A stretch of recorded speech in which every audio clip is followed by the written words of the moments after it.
J'apprécie beaucoup le joyeux anniversaire parce que mes enfants m'ont dit avant de partir, mais nous ne serons pas ici pour ton anniversaire, alors vois-tu, j'ai une famille ici qui m'embrasse et me donne des bons souhaits. Je vous remercie beaucoup. Je viens ici, je disais à mes amis, je viens ici à un certain âge, 73 ans, et je pars avec 74.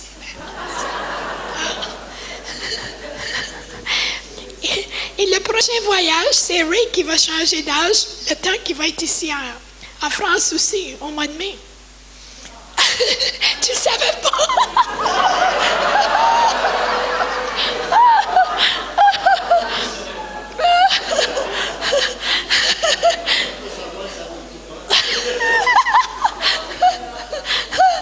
Le visage lui a tombé quand je lui ai dit ça. Tu avais oublié? Ah non, pensez pas. Moi, je viens de changer. C'est seulement une journée. Hein?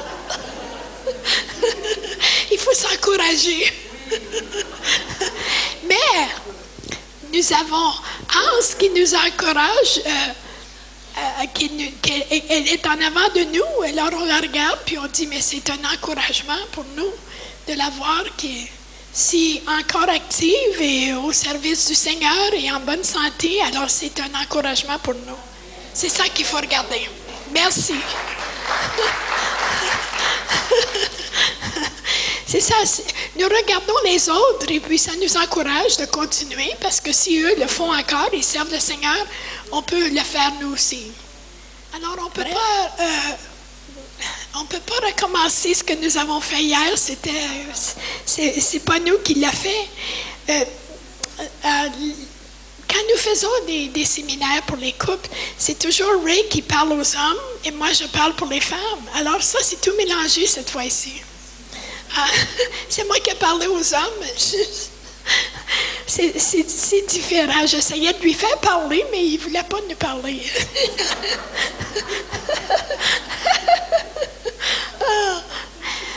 Mais il y a d'autres parties aussi. Les parties de l'épouse, il y a des responsabilités de l'autre côté aussi. Il n'y a pas seulement les hommes qui doivent ouvrir leur compartiment. Il y a des femmes qui doivent avoir la sagesse de savoir comment parler quand c'est fini, certaines choses, mais là, tu les laisses en arrière. Tu ne peux pas continuer à toujours aller dans les compartiments parce que c'est pas très plaisant. Mais quand un compartiment a été réglé, alors celui-là, tu peux l'oublier. Tu le mets dans le sang de Jésus et tu recommences.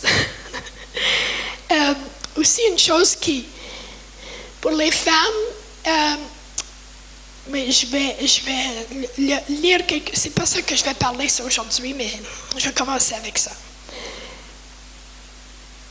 Proverbe 31, 10 à 12. Quand j'étais nouveau chrétienne, j'étais vraiment intimidée. Quand je lisais ça, je me suis dit, je peux jamais être comme ça, parce que c'est trop... mais vraiment, le Seigneur nous fait comme ça. Peut-être pas de la même manière, mais si nous sommes fidèles, il nous change. Dans le verset 10 à 12, « Heureux celui qui trouve une femme vaillante, elle a bien plus de prix que des perles précieuses. Son mari a confiance en elle, il ne manquera pas de bien dans sa maison. Tous les jours de sa vie, elle lui fait du bien et non du mal. » Alors ça, c'est le rôle d'une épouse, vraiment, c'est de faire du bien à son mari.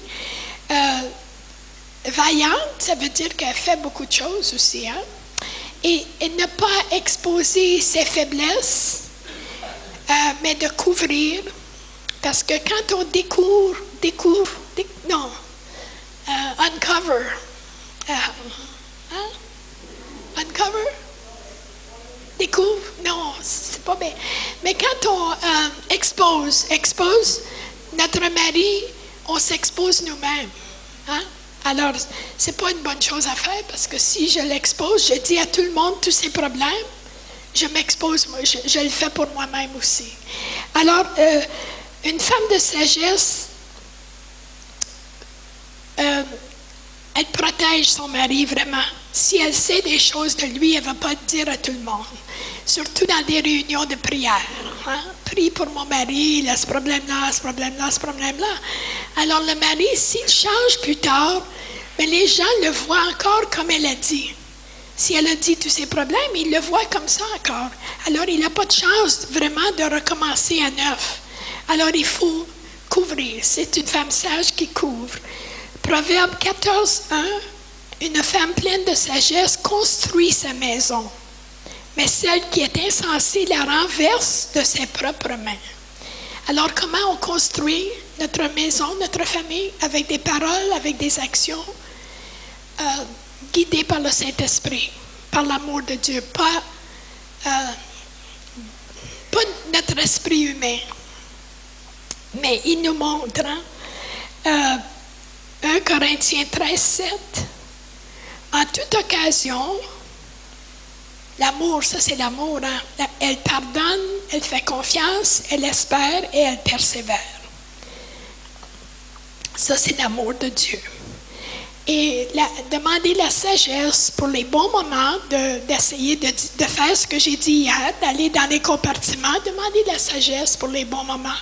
Ce n'est pas toujours le bon moment. Il faut attendre le bon moment, mais et après que c'est fait, on continue. Alors, je voulais ajouter ça parce que peut-être que ça n'a pas été... C'est un point que les femmes doivent savoir. Pas seulement les hommes nous laisser aller dans leur compartiment, mais que nous ayons la sagesse de quand le faire et comment le faire. Et quand c'est fini, on recommence. Pas toujours regarder dans les mêmes compartiments. Parce que ça vient que c'est pas très beau. Je vais parler un petit peu après, je ne sais pas ce qu'on va faire après, mais un peu sur le pardon, parce que nous le savons ici, dans notre tête, mais pour le vivre, c'est quelque chose de différent. Parce que tout le monde ici dit « Ah oui, je sais que je dois pardonner ». Mais vraiment, il y a des choses que nous avons, nous aussi, des petits compartiments, des tiroirs, que nous avons mis des choses que nous ne voulons pas regarder parce que c'est pénible et on ne veut pas les regarder. Mais le Saint-Esprit, aujourd'hui, va regarder. Il va regarder dans ces endroits cachés qui ont été refoulés en dedans, mais pour nous faire du bien, pour pas qu'on ait ces choses qui nous troublent, qu'on pense peut-être pas qu'elles sont là, mais elles sont là. Nous l'avons vu tellement de fois, nous savons que le Saint-Esprit va le faire. Il le fait toujours, parce que c'est son travail. L'écriture que j'ai lue vendredi ou samedi, je ne sais pas, dans les Actes 10:38, qui vient pour nous faire du bien, pour nous libérer des oppressions de l'ennemi. Alors ça, si nous avons un petit peu de non-pardon quelque part, ça donne la porte ouverte à l'ennemi de venir tourmenter. Des fois, ce n'est pas tellement des grosses choses, mais je pensais, Ray, à ta mère ce matin, que c'était une femme, quand elle a rencontré le Seigneur, une femme qui pardonnait vraiment, parce que son père a fait beaucoup de bêtises. Et puis, c'est pour ça que nous avons brisé beaucoup de liens de génération. Et puis, sa mère, elle avait été beaucoup meurtrie. Et dans les dernières années, son père, il l'aimait beaucoup. Il lui disait comment il l'aimait, puis il la regardait, il l'adorait, il l'aimait. Mais il n'a jamais été capable de dire avec ses paroles, « Veux-tu me pardonner? » Il lui montrait son amour, mais il n'a jamais été capable de dire. Alors, quand il est mort avant elle, et après qu'il est mort, elle me disait, mais je le vois assis sur sa chaise, puis je lui dis toutes les choses que j'ai jamais pu lui dire. Elle avait encore, tu vois, quelque chose en dedans. Et quand elle a eu un accident cérébral, elle était paralysée. Pendant 7 mois, elle était complètement paralysée, même seulement ses yeux bougeaient seulement un petit peu.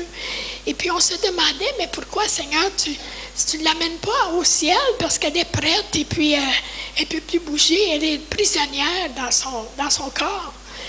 Et puis, quelques jours avant qu'elle meure, Ray a eu la pensée du Saint-Esprit d'aller la voir à l'hôpital et de lui demander pardon, le pardon que son père n'avait jamais demandé. Alors, il a pris la place de son père et puis il lui a demandé de pardonner. Elle s'est fermée les yeux quelques instants, elle a pensé et ensuite elle s'est ouvert les yeux puis il a vu qu'elle avait fait le pardon. Et elle est morte le lendemain.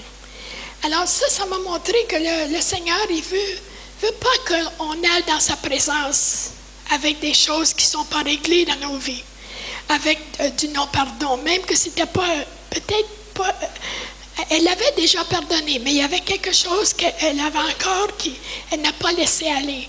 Et c'est peut-être pour ça qu'elle a été si longtemps. Attends, mais le Seigneur l'a délivré parce que Ray a eu l'idée, mais va lui demander. Et puis aussi, il lui a demandé pardon pour nous, les enfants, parce qu'elle nous en voulait, parce que nous l'avions mis dans un endroit de... Comment tu dis, je ne sais pas, c'est pas un hôpital, mais... oui, parce qu'on ne pouvait pas en prendre soin, elle ne pouvait pas bouger, ça prenait une machine pour la lever et puis tout. Et puis, elle voulait s'en aller à la maison chez elle, mais c'est impossible. Alors, lui a demandé pardon pour ça aussi. Alors, ça, il faut... Mais si on ne le fait pas de nous-mêmes ici, peut-être qu'il va falloir le faire un jour avant d'arriver devant Dieu. Moi, je ne veux pas arriver devant lui et avoir des choses en dedans qui ne sont pas réglées. Parce que nos excuses ne seront pas très valables si on est devant Jésus. Hein? Nos petites excuses, ça ne vaudra pas beaucoup. Mais cette personne m'a fait ça, cette personne m'a meurtri. Donc, pensez-vous qu'est-ce qu'il va dire? Il va dire, moi j'ai été meurtri sur la croix pour toi. Alors, les choses que nous avons, c'est des petites choses à comparer à ce qu'il a fait pour nous. Mais vous savez, il y a 3 parties dans le pardon. La première partie, nous recevons le pardon gratuitement de Jésus quand nous lui demandons, Jésus, pardonne mes péchés, rentre dans ma vie, nettoie-moi. Là, c'est la première partie. Il le fait. Quand on lui demande, il le fait tout de suite. Il ne demande pas, mais il ne dit pas, mais je vais attendre que tu changes avant de te pardonner. Est-ce qu'il a dit ça à quelqu'un? Non. Il nous prend comme nous sommes. Il nous prend si on demande seulement le pardon. Pardon, rentre dans ma vie. Et puis il le fait. Il nous donne gratuitement le pardon. Il n'attend pas qu'on soit des saints. Et c'est lui qui nous met saints avec son sang. Il nous déclare saints quand nous ne sommes pas saints, vraiment, on ne se sent pas saints du tout. Mais lui, il nous déclare saints parce qu'il a payé pour nous. Je vais lire seulement une écriture. S'il y a quelqu'un ici que vous n'avez pas l'assurance du salut, vous avez peut-être prié, mais vous avez des doutes qui viennent. Oh, tu n'es peut-être pas chrétien, tu n'es peut-être pas chrétienne. Peut-être si tu mourais aujourd'hui, tu n'aurais pas au ciel. Si vous avez des doutes, je vais vous lire seulement une écriture et prenez-la dans votre cœur parce qu'il l'a déjà fait. Il nous a déjà pardonné. Je vais lire Romains 5, versets 8 et 9. Mais Dieu prouve son amour envers nous en ce que lorsque nous étions encore des pécheurs, Christ est mort pour nous.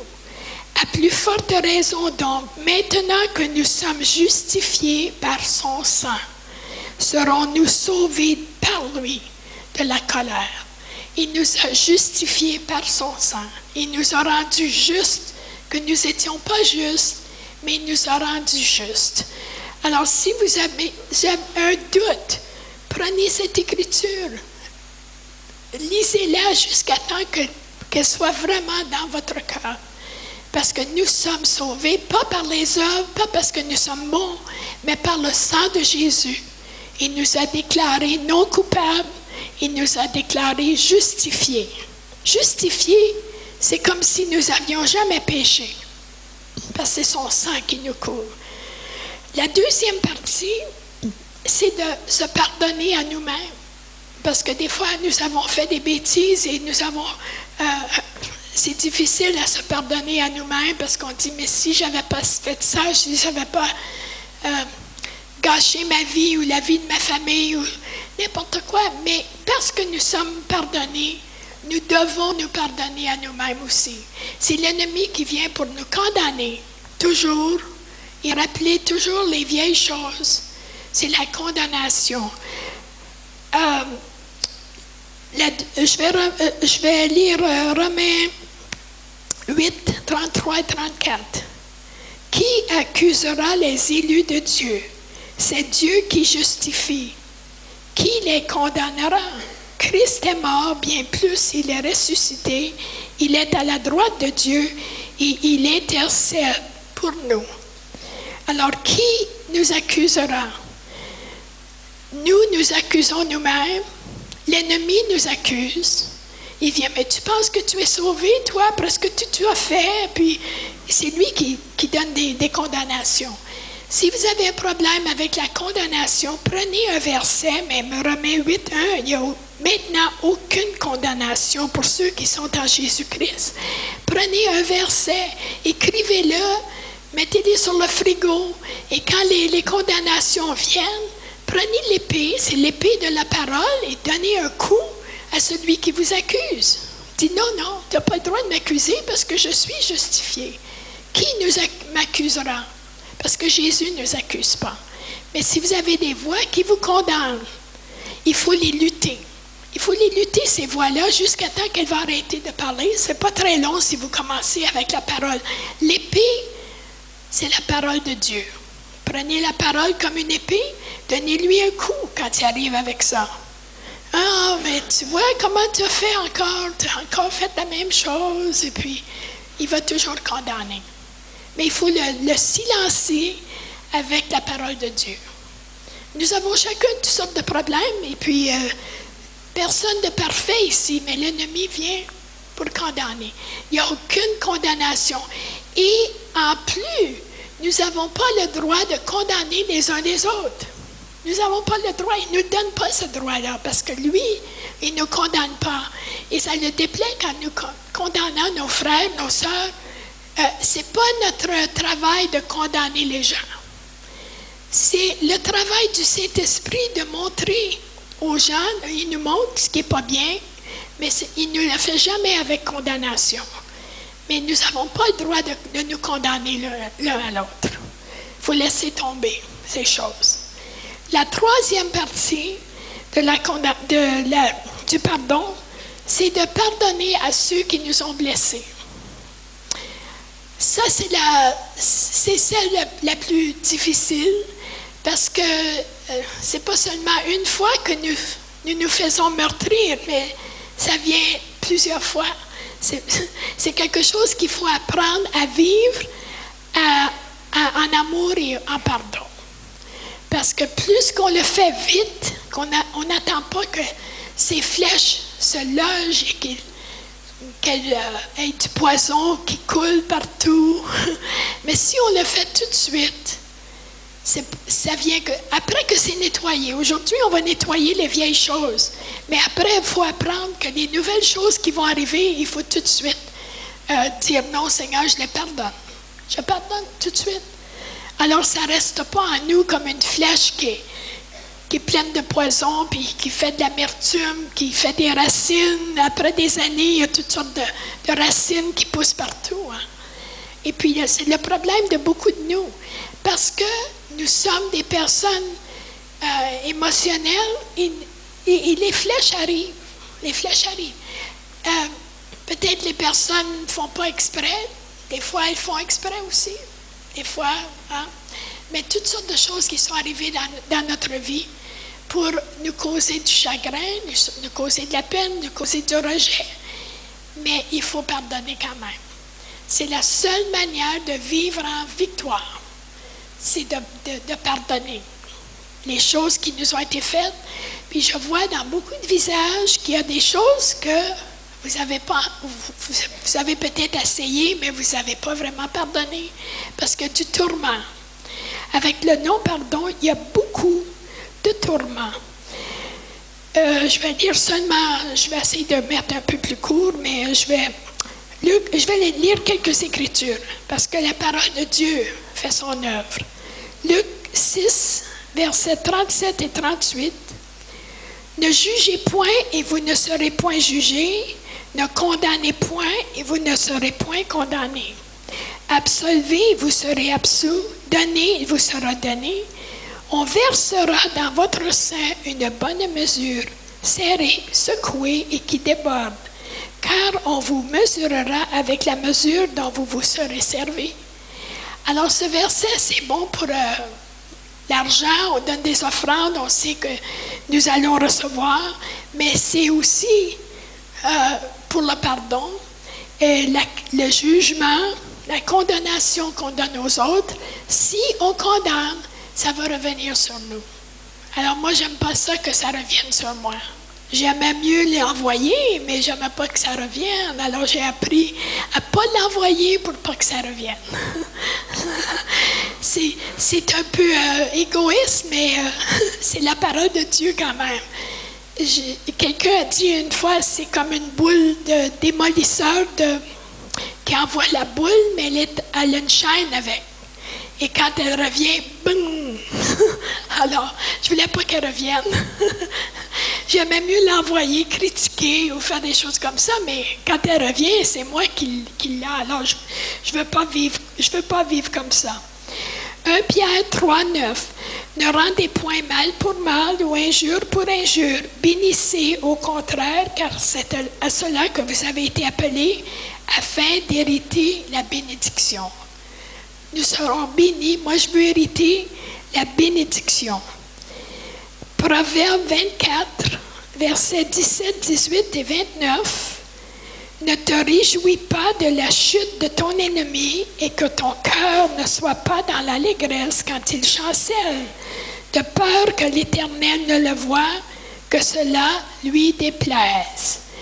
Il ne faut pas ne dis pas, je lui ferai comme il m'a fait. Je rendrai à chacun selon ses œuvres. Des fois, on ne le dit pas avec notre bouche, mais dans notre cœur, si quelqu'un nous a fait mal et puis un malheur lui arrive, on dit « Ah oui, il méritait vraiment des choses comme ça. On ne le dit peut-être pas avec notre bouche, mais en dedans, on se réjouit que notre ennemi a un malheur ou quelque chose y arrive. Ah oui, il le méritait. Hein? Combien de nous avons dit « Pensez ». Mais le Seigneur, il voit nos pensées et il dit que ça lui déplaît. Alors, si vous ne voulez pas lui déplaire, quand on lui déplaît, on n'a pas la bénédiction. Pour avoir la bénédiction, il faut faire ce qu'il nous dit. Colossiens 3, 13. Supportez-vous les uns les autres, et si l'un a sujet de se plaindre de l'autre, pardonnez-vous réciproquement, de même que Christ vous a pardonné, pardonnez-vous aussi. Alors, c'est très clair. Ce n'est pas marqué nulle part qu'il faut que tu aies le sentiment de pardonner. Parce que quand tu t'es fait faire mal, tu n'as pas le sentiment de pardonner. Il faut le faire par la foi. C'est une décision qu'on prend. Puis on dit, je fais le choix de pardonner à ceux qui m'ont fait mal. Alors, si on attend de dire « Ah oh, oui, je sens vraiment que je veux le pardonner », ça ne viendra jamais. Parce que si quelqu'un te fait mal, tu n'as pas le sentiment de le pardonner. Mais si on fait le choix par la foi, le Seigneur va s'arranger avec nos sentiments. Ça n'a rien à faire avec les sentiments. Comme le salut n'a rien à faire avec le sentiment, on prend le pardon parce qu'il le fait. C'est par la foi. Alors, le pardon, c'est un choix. Je sais, quand j'étais vraiment meurtrie, je n'aurais pas, avec mes sentiments, pardonné. Mais parce qu'il m'a dit de pardonner, nous avons parlé d'obéissance. Ça, c'est par obéissance. Parce qu'il nous a pardonné, il dit, vous n'avez pas le choix. Éphésiens 4, 32, soyez bons les uns envers les autres, compatissants, vous pardonnant réciproquement comme Dieu vous a pardonné en Christ. C'est parce que nous sommes pardonnés que nous pouvons pardonner et que nous devons pardonner. Et ce n'est pas à nos amis, mais c'est à ceux qui nous ont fait mal. Et il y a 100% de mains ici qui se lèvent en disant « Oui, je me suis déjà fait faire mal. » C'est dans la vie. Hein? J'aimerais vous dire qu'aujourd'hui, c'est fini. Après aujourd'hui, on pardonne, puis personne ne nous fait mal. Mais c'est pas vrai. C'est pas vrai. Ça va arriver toujours.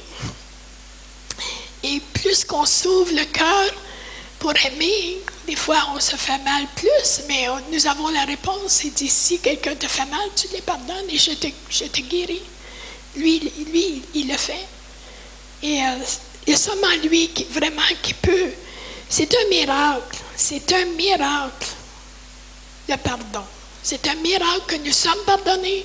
Et c'est un miracle que nous pouvons pardonner aux autres et que le Seigneur nous donne la grâce de le faire et nous guérit si on s'est fait faire mal.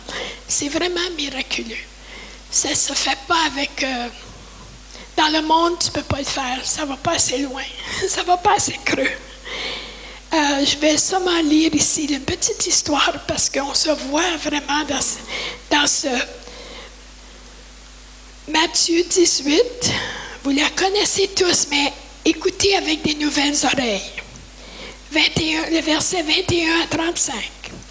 C'est quand Pierre s'est approché de Jésus, puis il lui a dit, « Oh Seigneur, combien de fois pardonnerai-je à mon frère lorsqu'il péchera contre moi? Sera-ce jusqu'à 7 fois? » Il lui disait 7 fois, parce que moi les pharisiens demandaient, je crois que c'était 3 fois.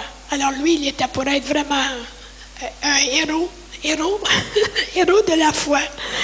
Et Jésus dit, non, je ne te dis pas jusqu'à 7 fois, mais jusqu'à 70 fois 7 fois. Ça, c'est différent. Alors Jésus dit dans cette parabole, c'est pourquoi le royaume des cieux est semblable à un roi qui voulut faire rendre compte à ses serviteurs. Quand il se mit à compter, on lui en amena un qui devait 10 000 talents. C'est peut-être comme 10 millions d'euros. C'est un montant assez gros que tu ne peux jamais le payer. Comme il ne pouvait pas le payer, son maître ordonna qu'il soit vendu, lui, sa femme, ses enfants et tout ce qu'il avait, et que la dette soit acquittée. Le serviteur se jeta à terre, se prosterna devant lui et dit, « Seigneur, aie patience envers moi, et je te paierai tout. » Ému de compassion, le maître de ce serviteur le laissa aller et lui remit la dette. Alors c'est comme nous avions une dette que nous ne pouvons pas payer. Et parce qu'on demande au Seigneur de nous pardonner, il le fait. Il nous pardonne cette dette que nous ne pouvons pas payer. Mais ce serviteur qui a été pardonné, après qu'il fut sorti, il rencontra un de ses compagnons qui lui devait 100 deniers. Ça, c'est comme 2000 euros. Alors ça, c'est une dette qui peut se payer. L'autre, elle ne pouvait pas se payer. Alors, celui qui a été pardonné, il le saisit, il l'étranglait en disant, « Paie ce que tu me dois. » Son compagnon se jeta à terre, le suppliait, disant, « Aie patience envers moi et je te paierai. » Mais l'autre ne voulut pas, et il alla le jeter en prison jusqu'à ce qu'ils aient payé ce qu'ils devaient. Ses compagnons, ayant vu ce qui était arrivé, furent profondément attristés. Ils allèrent raconter à leur maître tout ce qui s'était passé. Alors le maître fit appeler ce serviteur et lui dit, « Méchant serviteur, je t'avais remis en entier ta dette, parce que tu m'en avais supplié. Ne devrais-tu pas aussi avoir pitié de ton compagnon, comme j'ai eu pitié de toi? » Alors vous voyez, c'est comme nous, hein? Nous avons été pardonnés d'une si grosse dette. Et c'est une petite dette que les autres que nous avons, ce n'est pas la grosse dette. Et puis, si on ne veut pas pardonner, notre Seigneur vient et puis il dit, le maître, irrité, le livra au bourreau jusqu'à ce qu'ils aient payé tout ce qu'ils devaient. C'est ainsi que mon Père céleste vous traitera si chacun de vous ne pardonne pas à son frère de tout son cœur.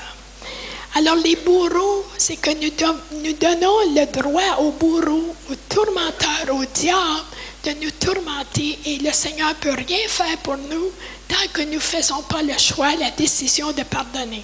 Parce qu'il ne peut pas nous libérer, la porte de la prison est ouverte, mais nous restons dans la prison si nous refusons de pardonner. C'est pour ça, c'est pour notre bien qu'il nous dit de pardonner. Ce n'est pas pour les autres, c'est pour nous. Nous voulons recevoir la bénédiction du pardon, mais il faut aussi la donner. Parce que si on ne la donne pas, c'est nous qui sommes tourmentés. Peut-être les personnes qui nous ont fait mal, ça ne leur fait rien. Peut-être qu'ils sont après tourmenter quelqu'un d'autre, je ne sais pas. Mais ça ne fait rien. Ce n'est pas notre problème, les autres. C'est nous notre problème. Si nous réglons notre problème à nous, nous sommes libres. Quand même que les autres, ça, c'est pas à nous de s'occuper. Mais c'est à moi. Vous avez probablement une question. Qu'est-ce qui arrive s'ils ne nous demandent pas de les pardonner? Mais je peux vous dire que la plupart du temps, ils ne demanderont jamais de les pardonner. Si tu attends qu'ils te demandent de les pardonner, tu peux attendre toute ta vie peut-être. Alors, c'est pas bon d'attendre toute ta vie. Probablement qu'il ne te demandera pas. Si quelqu'un te demande, alors ça touche ton cœur et c'est facile, tu dis « Ah oui, je te pardonne », mais c'est plus difficile quand il ne te demande pas. Mais il faut que tu comprennes qu'il ne te demandera probablement pas, pour beaucoup de raisons. Mais ce n'est pas notre problème d'attendre qu'il nous demande pardon. C'est à nous de le faire parce que Jésus nous dit de le faire. Et si on refuse de pardonner, il y a beaucoup de résultats. Je vais en toucher seulement quelques-uns ici. Le premier, c'est que nous nous exposons à un tourment continuel, comme j'ai déjà dit. Nous ne pouvons pas être délivrés parce que nous avons la clé de la délivrance dans nos mains. Si on ne veut pas s'en servir, pas de délivrance.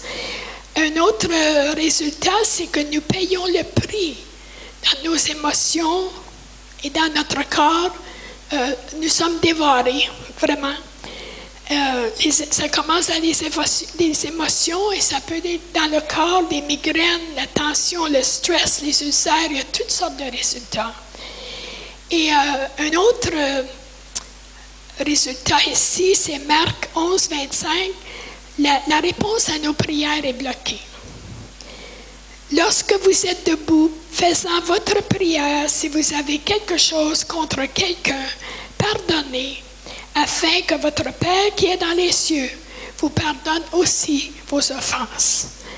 Alors, notre foi, un autre résultat, notre foi vient faible. C'est du poison dans notre système spirituel. Alors, c'est faible. On n'a pas vraiment l'autorité que nous devons avoir parce que nous sommes faibles dans notre foi et la réponse aux prières est bloquée. Et si nous vivons longtemps dans l'amertume, il va pousser des racines d'amertume dans notre vie, des racines ça peut être la colère, la violence, le ressentiment, le non-pardon, le rappel à la mémoire, même jusqu'au meurtre. L'amertume apporte la malédiction. Et il faut se repentir pour échapper à la malédiction. Hébreux 12, 15. Veillez à ce que personne ne se prive de la grâce de Dieu, à ce qu'aucune racine d'amertume poussant des rejetons ne produise du trouble et que plusieurs n'en soient infectés. Alors, c'est comme une grosse infection spirituelle. Et il pousse des racines un peu partout. Vous avez un problème là, un problème là, un problème là, mais ça vient de la racine d'amertume. Et la racine d'amertume, elle peut seulement être enlevée quand on pardonne, puis que nous tirons cette racine, nous prenons autorité sur cette racine d'amertume. Alors, si nous sommes sages, nous voyons que le coût est trop cher. Ça coûte trop cher de ne pas pardonner. Nous faisons tort à nous-mêmes, pas à ceux qui nous ont meurtris.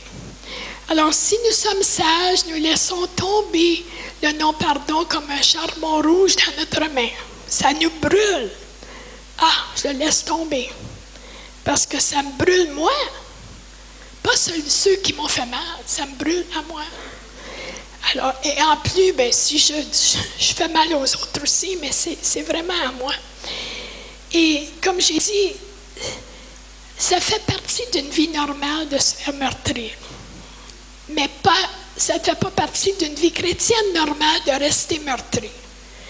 On peut se faire meurtrir, mais pas rester meurtri. Il nous donne la capacité de briser ce qui vient pour nous meurtrir. Et ce qui arrive, c'est que nous essayons de nous protéger. Si nous sommes meurtris, nous nous fermons pour essayer de nous protéger, pour ne pas se faire mal encore. Alors, il y a beaucoup de vous n'êtes pas libres d'ouvrir votre cœur et d'aimer parce que vous avez la crainte de vous faire meurtrir encore. Alors, vous vous protégez comme ça. Fermez. Ce n'est pas la liberté. Mais si vous ouvrez juste un petit peu, c'est assez pour une autre flèche qui va rentrer. L'autre flèche, elle va faire encore plus mal. Alors, c'est beaucoup mieux de s'ouvrir, de pardonner, de dire « Seigneur, tu me guéris » et puis être libre. Parce qu'il veut qu'on soit libre, alors c'est un canal qui coule et puis se servir de nous et puis nous pouvons vivre en liberté. Mais s'il y a des pierres, des roches dans le canal, l'eau ne coule pas tellement librement. Alors, c'est les non-pardons. Si vous en avez beaucoup, alors il n'y a pas beaucoup d'eau qui peut circuler alentour. Et certainement, il y en a de vous qui les choses qui vous ont été faites, c'est vraiment tragique. Ça ne devrait pas arriver, mais ça arrive dans le monde. Le rejet, des fois, commence quand tu es tout petit, des fois à la naissance. Alors, il y a toujours nous vivons dans un monde imparfait, avec des personnes imparfaites, dans des familles imparfaites. Nous avons tous fait des choses qui ne sont pas bien, mais c'est le pardon, que nous recevons, le pardon que nous pouvons donner. Il faut s'ouvrir complètement. Et le Seigneur, c'est de lui faire confiance. C'est de lui faire confiance. Si il nous dit de pardonner, et puis il vient pour nous guérir, dans Luc 4,18, l'Esprit du Seigneur est sur moi parce qu'il m'a oint pour annoncer une bonne nouvelle aux pauvres. Il m'a envoyé pour guérir ceux qui ont le cœur brisé. Alors c'est son ouvrage. Nous pardonnons, lui il guérit les cœurs brisés. Dans Proverbe 14, Psaume 147, 3, il guérit ceux qui ont le cœur brisé et il passe leurs blessures. Alors c'est sa promesse. Mais il dit, si tu pardonnes, je peux te guérir. Moi, j'ai eu plusieurs expériences, mais j'étais nouvelle chrétienne et j'étais vraiment naïve, oui, naïve. Je pensais maintenant, j'étais avec des chrétiens, je ne me ferais plus jamais faire mal. C'est vrai. Ben, je me disais, dans le monde, je me faisais faire mal, mais maintenant, je suis en sécurité, je suis avec des chrétiens, ils me feront pas mal. Mais c'est là que je me suis vraiment fait meurtrir parce que j'étais complètement ouverte et puis je me méfiais, j'avais pas de méfiance. Je faisais confiance à tout le monde, hein, et puis je me suis tellement fait faire mal que j'étais comme, pour une année au moins, j'étais comme une zombie. Je faisais mes ouvrages, mais j'étais comme morte en dedans parce que ça faisait tellement mal. J'étais par terre spirituellement, émotionnellement, physiquement, puis c'était vraiment un coup qui m'a... Vraiment, je pensais de mourir parce que ça me faisait tellement mal. Et puis après, mais je savais déjà que je devais pardonner. Je l'avais déjà appris. Alors j'ai dit, Seigneur, je les pardonne. Et puis, de petit en petit, peut-être 1 an, 2 ans, ça commençait le mal commençait à s'en aller un peu à la fois. Alors, je pensais que c'est comme ça que c'était pour rester, que c'était de petit en petit, venait mieux. Mais après quelques années, j'ai revu les mêmes personnes Et ça m'a fait mal autant que la première fois. Et je ne comprenais pas parce que j'ai dit, j'ai pardonné. Peut-être que je n'ai pas bien pardonné. Je vais pardonner encore. Ah, je pardonne encore. Mais le mal était toujours là. C'était comme si c'était arrivé hier au lieu de là, 2-3 ans. Et puis, c'était tellement vif. Et puis, une journée, le Seigneur, parce que je questionnais, j'ai dit, mais qu'est-ce qui se passe? Je ne comprends pas pourquoi ça fait aussi mal. Et le Seigneur m'a dit, oui, c'est pas parce que tu n'as pas pardonné. Tu as pardonné. Mais tu étais tellement meurtri que tout ce que je pouvais faire, c'est de mettre de l'huile sur ta plaie et mettre un pansement. Mettre un gros pansement. Mais maintenant, tu es plus forte dans ma parole. Je t'ai donné le temps de guérir un peu. Maintenant, si tu me donnes la permission, je vais enlever le bandage et je vais nettoyer la plaie.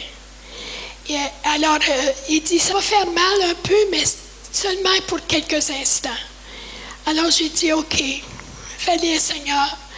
Et puis, vraiment, je l'ai senti qu'il est venu, puis il a enlevé le bandage. Ça fait très mal, mais c'est pas seulement 1 minute ou 2. Et puis, il a nettoyé la plaie. Ensuite, il l'a refermée. Et c'est l'opération qu'il a faite dans mon cœur, que je sais que c'est possible, parce que je l'ai fait l'expérience. Et je l'ai vu faire à beaucoup d'autres centaines de personnes qui l'ont fait. Quand on peut pardonner et lui demander. Alors, il y en a que c'est tellement frais, récent ce qui vous est arrivé, que tout ce qu'il peut faire, c'est mettre de l'huile et mettre un bandage dessus. Mais il y en a que le bandage est peut-être là, ça fait longtemps, ou peut-être vous en avez jamais eu. Moi, je n'ai pas besoin de savoir. Mais lui, c'est le chirurgien par excellence, parce qu'il sait où vous êtes, il sait ce qu'il a à faire, et c'est lui qui le fait. Moi, je suis seulement une garde malade. C'est lui le chirurgien. Je voulais être une garde malade quand j'étais petite, mais maintenant, je suis une garde malade pour Jésus. C'est parce que c'est lui qui fait l'œuvre. Hein? Et puis, il ne charge rien, et ça ne coûte rien. Tu n'as pas besoin d'aller à l'hôpital. Tout ce que tu as à faire, c'est de pardonner, puis de dire, Seigneur, guéris mon cœur. Puis on va le voir aujourd'hui, ça va venir ici, une salle d'opération, juste pour un petit peu. Hein? Florence, elle sait, elle a déjà vu comment il le fait. Et puis ici, une racine. Il tire la racine par l'onction du Saint-Esprit. C'est lui qui le fait. Il tire cette racine d'amertume parce qu'il veut que nous soyons libres.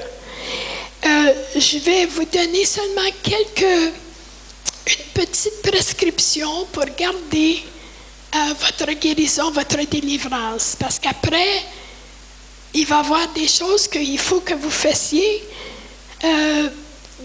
Il faut décider de ne pas vivre dans le passé, mais dans le présent. Il faut faire la décision de vivre, de ne pas aller en arrière, mais de vivre dans le présent. Si nous jouons dans la boue, nous allons nous salir. Hein? Si le diable dit « Ah oui, mais tu n'as pas pensé à d'autres choses qui t'ont fait, puis là, il te fait revivre toute la chose encore, lui, c'est un expert là-dedans. Et puis, si tu décides de ne pas y aller, tu dis « Non, je ne veux plus aller jouer là. Je ne veux plus aller jouer dans la boue. C'est fini. Je ne veux pas retourner en arrière. Je veux continuer en avant. » Je peux vous dire tout de suite, là, le diable est actif dans cette chambre, dans cette salle, parce qu'il ne veut pas que vous écoutez. Il ne veut pas que vous soyez là de la partie, parce que nous arrivons à la fin. Il va essayer de vous distraire. Il va essayer de vous amener la confusion. Alors, je prends autorité maintenant dans le nom de Jésus. Tout ce qui vient pour distraire, non, tu ne le feras pas dans le nom de Jésus. Je prends autorité contre l'ennemi dans le nom de Jésus pour que nous soyons attentifs pour avoir la victoire aujourd'hui. Merci Jésus. Comme j'ai dit, la recette pour garder notre guérison, c'est de prendre la décision, de faire le choix, de ne pas vivre dans le passé, mais dans le présent. Philippiens 3,13. Je fais une chose, oubliant ce qui est en arrière et me portant devant ce qui est en avant. Alors, il faut faire le choix. Nous allons en avant, puis en arrière. C'est fini en arrière. Nous allons en avant. Parce que si nous jouons en arrière, avec le tourment mental, il n'y aura pas jamais de liberté. Job 11,16. Tu oublieras tes souffrances, tu t'en souviendras comme des eaux écoulées. Isaïe 43, 18 et 19. Ne pensez plus aux événements passés et ne considérez plus ce qui est ancien. Voici, je vais faire une chose nouvelle sur le point d'arriver. Ne la connaîtrez-vous pas? Je mettrai un chemin dans le désert et des fleuves dans la solitude. Moi, j'ai écrit ces écritures-là sur une toute petite carte. Je l'ai mis sur le frigo. Et quand la pensée revenait, la tentation d'aller en arrière, je disais non, je vais être par l'avant. J'ai décidé, j'ai oublié ce qui est en arrière et je me porte vers ce qui est en avant. Et Isaïe, ces deux-là, Philippiens 3,13 et Isaïe 43, 18 et 19. Ne pensez plus aux événements passés, pas ce qui est ancien, parce que le démon va venir pour vous tourmenter dans vos pensées, pour toujours rappeler les choses qui sont arrivées, et il ajoute toujours des détails nouveaux, qu'on ne se rappelle même pas. Ah oui, mais sais-tu ce qu'il a fait aussi? Sais-tu ce qu'elle a fait aussi? Alors, il te donne toutes sortes de nouveaux détails. On ne les veut pas. Il ne faut pas regarder en arrière, mais il faut regarder en avant. Alors, nous allons prier, nous allons demander au Saint-Esprit d'exposer, d'amener la lumière sur les choses qui ont été refoulées en dedans, les choses qu'on a poussées. Vous savez, des fois, nous poussons les choses parce que c'est trop pénible. Hein? Alors, nous poussons les choses, mais le Saint-Esprit vient pour les ramener à la surface. Il va faire des miracles ici aujourd'hui. Il va ramener à la surface les choses que nous avons. Des fois, ce n'est pas de notre faute. Seulement pour survivre, il faut les pousser parce qu'on ne peut pas vivre avec. Parce que quand on ne connaît pas le Seigneur, on n'a pas la réponse. Alors, pour continuer à vivre, des fois, c'est pour survivre qu'il faut les pousser. Mais là, c'est le temps, sous l'onction du Saint-Esprit, de lui demander de ramener à la mémoire les événements qui sont arrivés, les personnes à qui nous devons pardonner. Et puis, cherchez pas des choses. Seulement ce que le Saint-Esprit apporte. On ne va pas chercher, essayer de forcer nos pensées. Laissez le Saint-Esprit toucher. Lui, il sait. Des fois, ce n'est pas une grande chose, mais c'est ça qu'il faut sortir. Des fois, les grandes choses, elles sont déjà faites. On ne sait pas. Alors, nous allons prier et lui laisser faire son œuvre.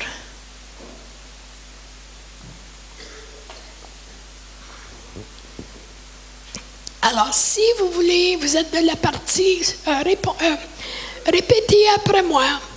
Nous allons prier tous ensemble. Merci Jésus. Merci Jésus. Seigneur Jésus, je te remercie parce que tu m'as pardonné tous mes péchés seulement parce que je t'ai demandé. Tu ne m'as pas donné de conditions. Et je te remercie. Je te remercie, Jésus. Oh, je suis très reconnaissant que par ton sang, tu m'as sauvé. Et aujourd'hui, je prends la décision en obéissance à ta parole, de pardonner ceux qui m'ont fait mal, ceux qui ont abusé de moi, ceux qui m'ont trahi. Aujourd'hui, je les pardonne parce que tu me le demandes. Je te remercie que tu me donnes la foi de pardonner. Merci Jésus. Et parce que j'ai pardonné, je te demande de me guérir, de guérir mon cœur, guérir mes émotions, de enlever la racine d'amertume, de ressentiment, toutes les choses que j'ai gardées dans mon cœur contre certaines personnes. Je les confesse à toi comme un péché et je te demande pardon d'avoir eu ces sentiments. Merci Jésus. Maintenant, Saint-Esprit, je te demande de ramener à ma mémoire toutes les personnes que je dois pardonner. Nous allons avoir un moment de silence et en dedans de vous, quand un nom vient à votre mémoire, dites-le à Jésus. Nous, on n'a pas besoin de savoir, mais dites-le, il va vous montrer les choses. Saint-Esprit, je te demande que tu touches les endroits qui ont besoin d'être touchés aujourd'hui, que tu ramènes à la mémoire les personnes, les incidents qui sont arrivés pour les meurtrir, dans le nom de Jésus. C'est ta lumière qui vient maintenant exposer les endroits de noirceur dans le nom de Jésus. Merci Jésus. Merci Jésus. Même si les personnes sont décédées, il faut les pardonner quand même. Merci Jésus. Et aussi pardonner à Dieu qui n'a peut-être pas fait ce que vous voulez qu'il fasse. Il n'a pas répondu de la manière que vous avez peut-être un ressentiment contre lui. Lui, il n'a pas besoin de pardon, mais vous avez besoin de le dire. Merci Jésus. Dis, Seigneur, je te pardonne parce que tu n'as pas fait ce que je pensais que tu devais faire. Merci Jésus. Merci Jésus. Après. Au nom de Jésus. Merci Jésus.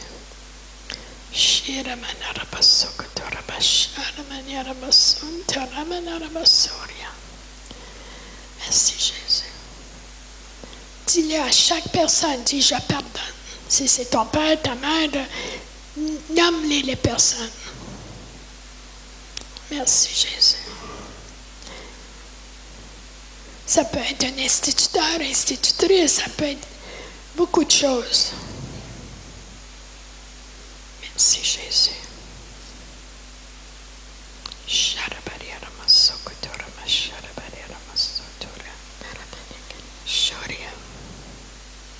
OK, on va prier encore. Dites dans le nom de Jésus, je prends autorité sur les esprits d'amertume, les esprits de rejet, les esprits de tourment mental qui sont venus dans ma vie. Je les renonce. Je les commande de sortir maintenant dans le nom de Jésus. Et je demande à l'esprit de paix de me remplir. OK, ils sortent là, l'amertume, le non-pardon, dans le nom de Jésus, tout le tourment mental, le rejet, dans le nom de Jésus, je commande de sortir maintenant, dans le nom de Jésus.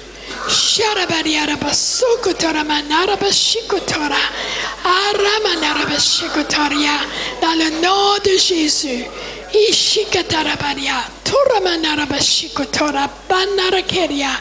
Tout le tourment mental, tu sors dans le nom de Jésus. Je tire la racine d'amertume dans le nom de Jésus. Je la tire maintenant dans le nom de Jésus. Non, la racine d'amertume, tu sors dans le nom de Jésus.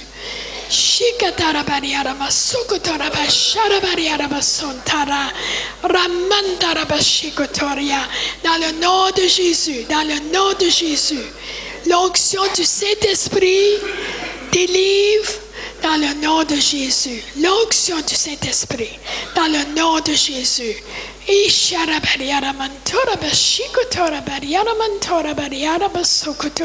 L'esprit de condamnation, tu sors dans le nom de Jésus. Il n'y a pas de condamnation à ceux qui sont en Jésus. Et ceux qui se condamnent eux-mêmes, tu sors dans le nom de Jésus.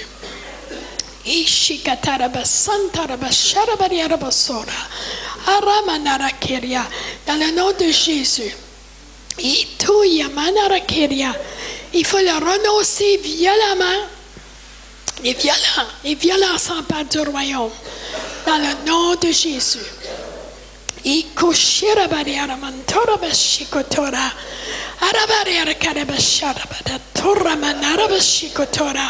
Dans le nom de Jésus.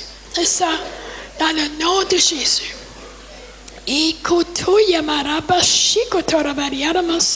La crainte de rejet. La crainte de se faire meurtrir encore. Toutes les craintes dans le nom de Jésus. Tu sors maintenant. Dans le nom de Jésus.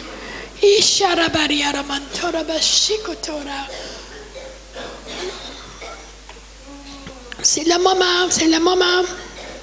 Merci Jésus. C'est le moment. Merci Jésus. C'est le moment de liberté. Dans le nom de Jésus.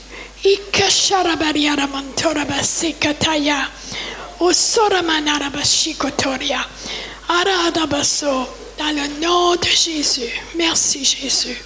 Gloire à toi Jésus.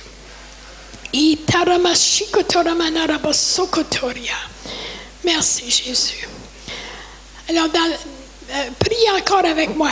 Parce que j'ai pardonné, je reçois maintenant la guérison de mon âme, la guérison de mon cœur, la guérison de mes émotions.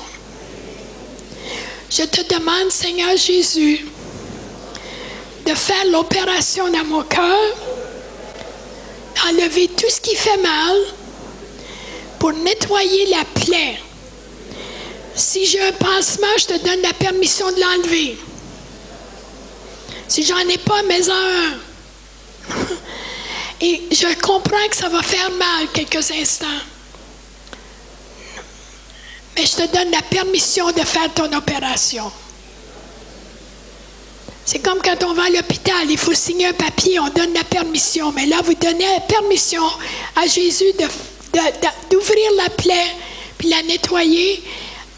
Ça va faire mal quelques instants, mais laissez-le faire, il va le faire. Merci Jésus. Merci Jésus. Après que ça va être fait, on va lui donner la gloire, on va le remercier. Mais maintenant, là, c'est le temps de l'opération. C'est le temps de l'opération. Dites-lui, Seigneur, mettez votre main sur votre cœur. Dites-lui, Seigneur, enlève tout ce qui fait mal. Fais ton opération, fais ton œuvre dans le nom de Jésus. Et l'onction du Saint-Esprit est ici pour nous libérer. Il le fait à chacun qui lui donne la permission. Dans le nom de Jésus. Dans le nom de Jésus. C'est ça. Dans le nom de Jésus. Tout ce qui est là, qui est caché, qui a été poussé en dedans, je commande de remonter à la surface. Dans le nom de Jésus. Dans le nom de Jésus. Non, il y en a que c'est loin, loin, loin. C'est dans le nom de Jésus. Ça sort maintenant. Dans le nom de Jésus, je le commande. Dans le nom de Jésus. Ah oui, c'est ça. Ça sort, les racines sortent. Dans le nom de Jésus. Dans le nom de Jésus.